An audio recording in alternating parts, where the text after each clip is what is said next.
Good morning everyone. अपने महाविद्यालय के इस यूट्यूब चैनल पर मैं आपका एक बार पुनः हार्दिक अभिनंदन एवं स्वागत करता हूं।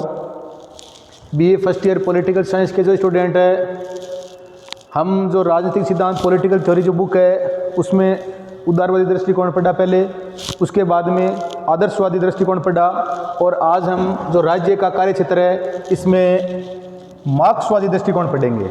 कार्ल मार्क्सवादी दृष्टिकोण है, इसका प्रतिपादक कौन था? कार्ल मार्क्स था। इस बात का हमारे को पता है। थोड़ी सी हम कार्ल मार्क्स के बारे में जानकारी ले लेते हैं। कार्ल मार्क्स वर्तमान में जो हम साम्यवाद पढ़ रहे हैं इसका जनक कौन था?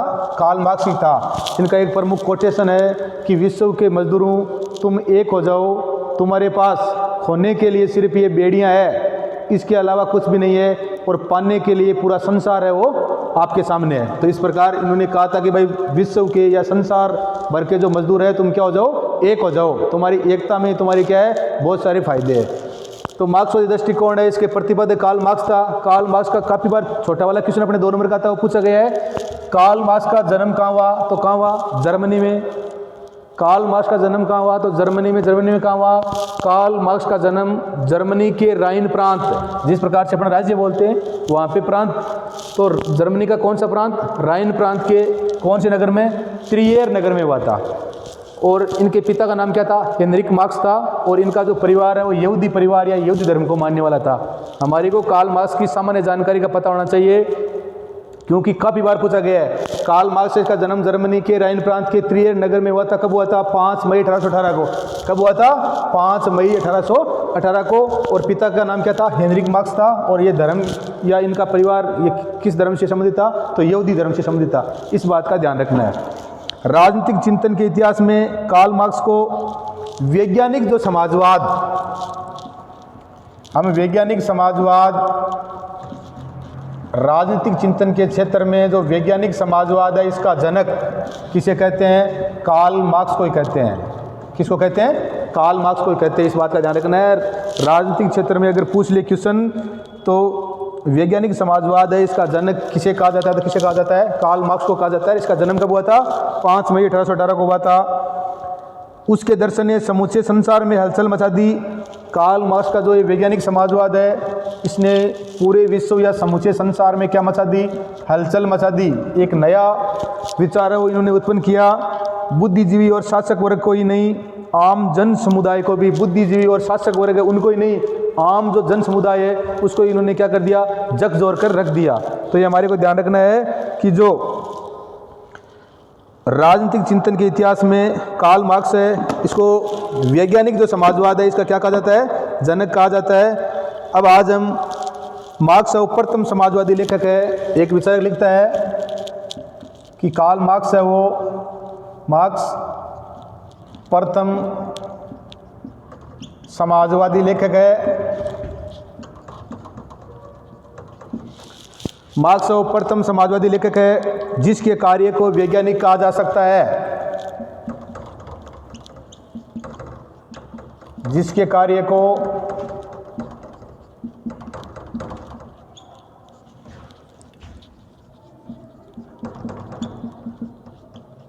वैज्ञानिक कहा जा सकता है। कार्ल मार्क्स प्रथम समाजवादी है जिसके कार्य को क्या कह सकते हैं? वैज्ञानिक कहा जा सकता है। इसलिए ही वैज्ञानिक समाजवाद है, इसका जनक किसे कहा जाता है? कार्ल मार्क्स को कहा जा सकता है। उसने अपने वांछित समाज का, कार्ल मार्क्स ने अपने जो वांछित समाज है, वांछित समाज का चित्रण ही, वांछित समाज का चित्रण ही नहीं किया है,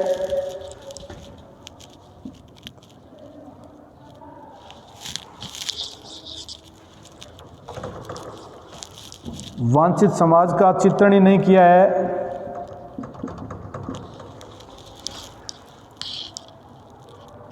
वरन वह उन स्थितियों का भी, वरन वह उन स्थितियों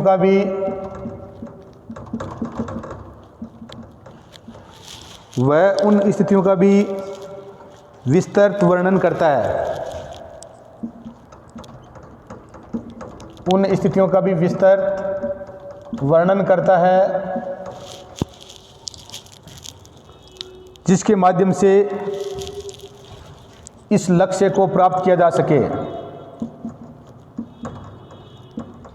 जिसके माध्यम से इसके लक्ष्य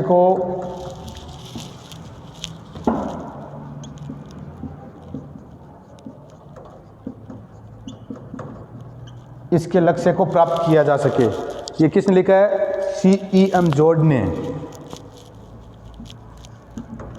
ये विचारक है CEM जॉर्ज ने। किसके बारे में लिखा है? कार्ल मार्क्स के बारे में लिखा है। तो ध्यान रखना है, कार्ल मार्क्स प्रथम समाजवादी लेखक है। कार्ल मार्क्स वो प्रथम समाजवादी लेखक है जिसके कार्य को वैज्ञानिक कहा जा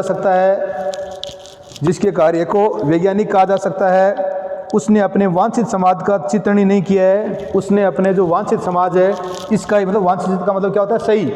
अपने वांछित समाज का ही चित्रण नहीं किया है, वरन वह उन स्थितियों का भी विस्तृत वर्णन करता है। ये उन स्थितियों का भी विस्तृत वर्णन करता है जिसके माध्यम से इस लक्ष्य को क्या किया जा सके?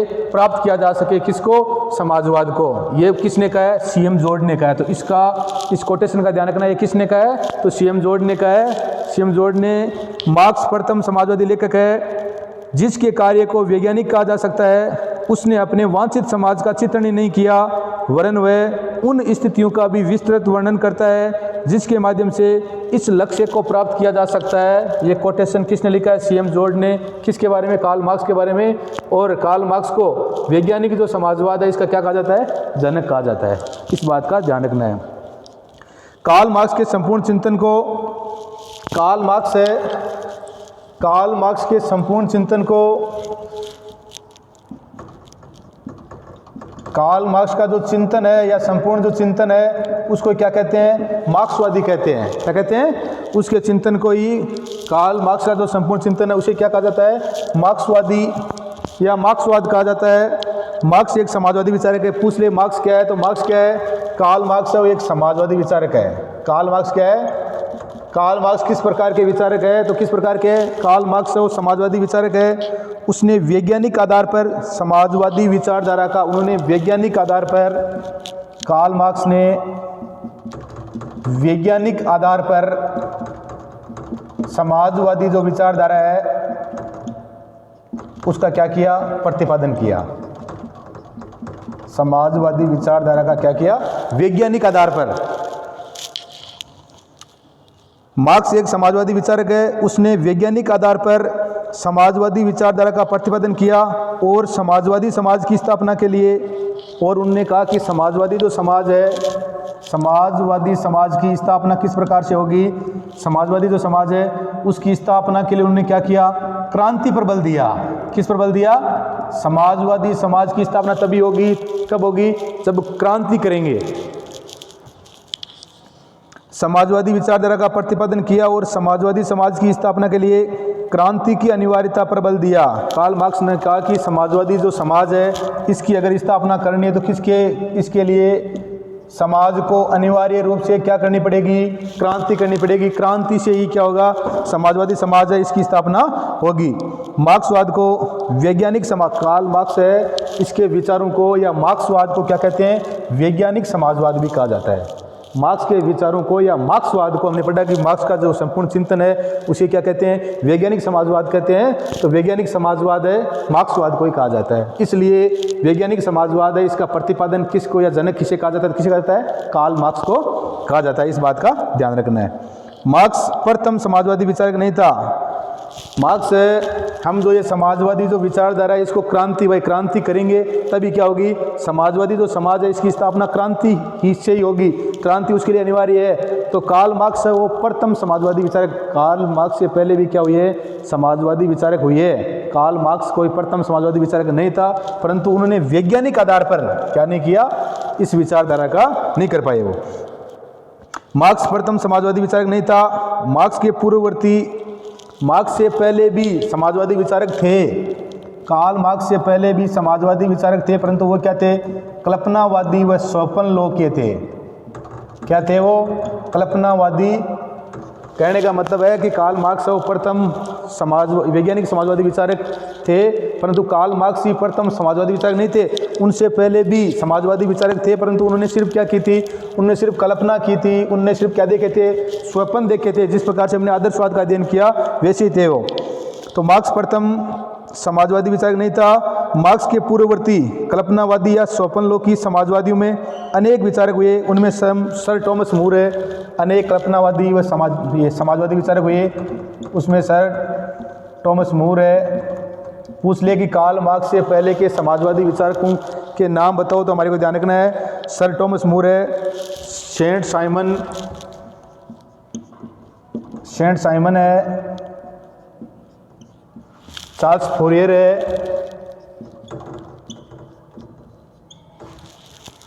सेंट साइमन है, चार्ल्स फोरियर है,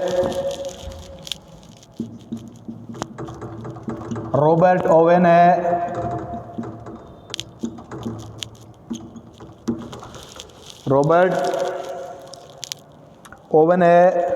नायल बावेफ है, रॉबर्ट ओवेन है, नायल बावेफ है और विलियम थॉम्पसन है। William Thompson. भाई कार्ल मार्क्स प्रथम समाजवादी विचारक नहीं थे, इससे पहले भी समाजवादी विचारक हुए हैं। उनको हम क्या कहेंगे, उनके लिए हम इन शब्दों का कल्पनावादी और स्वप्नलोकी जो है इसका यूज करेंगे। वो क्या थे, कल्पनावादी और स्वप्नलोकी थे। और क्वेश्चन पूछ ले कि कार्ल मार्क्स से पहले समाजवादी विचारक जो कल्पनावादी और स्वप्नलोकी थे वो कौन कौन थे, तो Sir Thomas More, Saint Simon, Charles Fourier, Robert Owen, Noel Babeuf और विलियम थॉम्पसन। ये वो विचारक थे जो क्या थे, कल्पनावादी व स्वप्नलोकी विचारक थे। ये विचारक पूंजीवादी व्यवस्था में विद्यमान धन, ये जो विचारक है, ये जो पूंजीवादी व्यवस्था थी,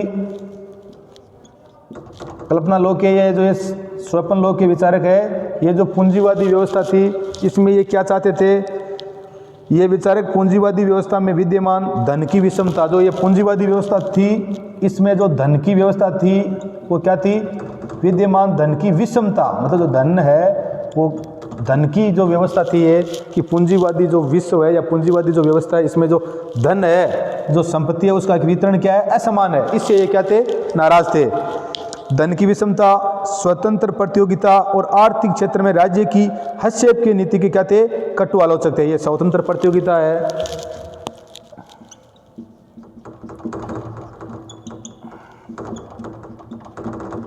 स्वतंत्र प्रतियोगिता है, और आर्थिक क्षेत्र में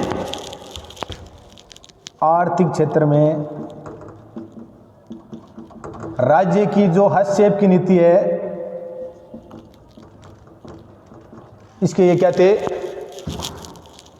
इसके ये आलोचक थे। तो इस बात का ध्यान रखना है, ये जो कल्पनावादी या स्वप्न लोक के विचारक थे जितने भी, ये जो पूंजीवादी व्यवस्था में विद्यमान धन की विषमता है या असमानता है, स्वतंत्र जो प्रतियोगिता है, प्रतियोगिता क्या होनी चाहिए, राज्य के नागरिक स्वतंत्र होने चाहिए, और आर्थिक क्षेत्र की जो राज्य की हस्तक्षेप है, इनकी नीतियों के ये क्या थे, कटु आलोचक थे।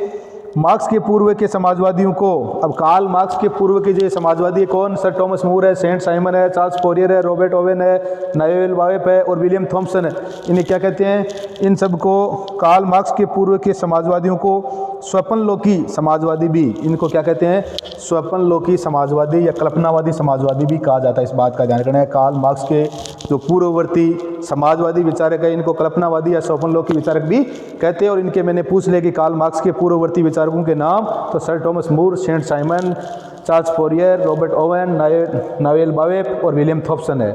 ठीक है, और इनका कारण क्या है, इन्होंने ये बातें की थी, धन की जो विषमता है, स्वतंत्र प्रतियोगिता है, आर्थिक क्षेत्र की जो राज्य की हस्तक्षेप की नीतियाँ हैं, इनके ये क्या थे, कटु आलोचक थे। वेपर एक विचारक है, वेपर, वो कहता है कि उन्होंने सुंदर गुलाब के फूलों की, प्रमुख इसके विचारक ये कोटेशन है, उन्होंने सुंदर गुलाब के फूलों, वेपर ने कहा है कि उन्होंने सुंदर गुलाब के फूलों की कल्पना तो की, सुंदर गुलाब के फूलों की कल्पना तो की, उन्होंने सुंदर गुलाब के फूलों की कल्पना तो की, परंतु गुलाब के पौधे के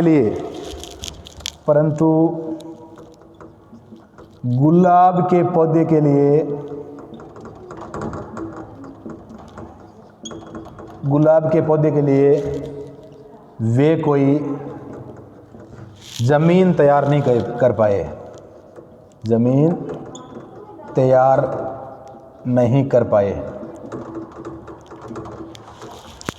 तो वेपर ने कहा है कि उन्होंने सुंदर गुलाब के फूलों की कल्पना तो की, परंतु गुलाब के पौधे के लिए कोई ज़मीन तैयार नहीं की। उन्होंने ये तो चाहा कि सुंदर गुलाब है, इनके फूलों की कल्पना तो की, परंतु गुलाब का पौधा है, किस प्रकार से ये इस पौधे को हम क्या कर सकते हैं, किस ज़मीन में इसको हम क्या कर सकते हैं, तो फूल का रूप दे सकते हैं, या इस पौधे को हम किस प्रकार से इसको बड़ा कर सकते हैं, उसकी वो क्या नहीं की, उसके लिए वो कोई ज़मीन है वो तैयार नहीं कर पाए। इसलिए इनको क्या कहते हैं, कल्पना लोकी या स्वप्न लोकी कहते हैं। तो इन बातों का ध्यान रखना है। हमने आज मार्क्सवादी विचारक किसकी, कार्ल मार्क्स है, इसके बारे में हमने तो मार्क्सवादी दृष्टिकोण है, इसके बारे में आज हमने अध्ययन किया। तो इन सब बातों का ध्यान रखना है। कल आगे हम इसकी जो प्रमुख बातें हैं उनका क्या करेंगे, अध्ययन करेंगे। तो ध्यान रखना है, इनका जन्म कहाँ हुआ था, जर्मनी के राइन प्रांत में त्रिएट नगर में। कब हुआ, 5 मई 1818 को। पिता हेनरिक मार्क्स थे, किस धर्म से थे, यहूदी धर्म से थे, और इनको वैज्ञानिक समाजवाद जो विचारक है उसका क्या कहा जाता है, जनक कहा जाता है। और इस प्रकार सीएम जोड़ ने परिभाषा की है कि मार्क्स प्रथम समाजवादी लेखक जिसके कार्य को वैज्ञानिक कहा जा सकता है, वांछित समाज का चित्रण ही नहीं किया वरन ये उन स्थितियों का भी विस्तृत वर्णन करता है जिसके माध्यम से इसके लक्ष्य को क्या किया जा सकता है, प्राप्त किया जा सकता है। और इनका जो चिंतन क्या था, वैज्ञानिक समाजवादी इनका चिंतन था। और वेपर ने यह परिभाषा की है कि ये कल्पना लोकी थे, ये स्वप्न लोकी थे, ये वास्तविक गुलाब को किस प्रकार से प्राप्त किया जा सकता है, उसकी जो जमीन है उसके लिए वो कुछ नहीं कर पाए। तो इस अपने मार्क्सवादी दृष्टिकोण के लिए इस वीडियो को देख लेना, और हमारी जो राजनीतिक सिद्धांत का जो मार्क्सवादी दृष्टिकोण है उसका जो चैप्टर है इसका अध्ययन कर लेना। और वीडियो को लाइक शेयर व सब्सक्राइब करते रहो। जय हिंद, जय भारत।